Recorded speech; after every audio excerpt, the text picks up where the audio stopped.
What's up, everyone? So the new case for the custom HP came in today, and because of the nature of the build, I obviously went with a cheap case, real cheap case, and that's the RAIDMAX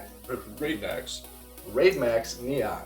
It's got a plexiglass window and 3 LED halos. Should be pretty sweet. Let's get right into it.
So there you have it, guys, the Intel build inside of the RAIDMAX Neon. I didn't have too many problems with the case during the build, other than the top LED not working right out of the box.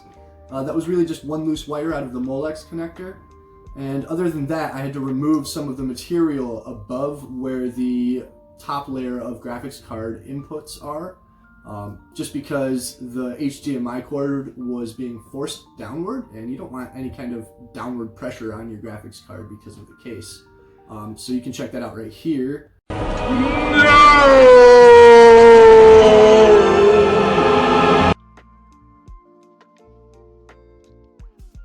Other than that, this case was actually pretty great for what I paid for it. If you guys are interested in picking one up for a budget build, I'll leave some links down below, and catch you in the next one.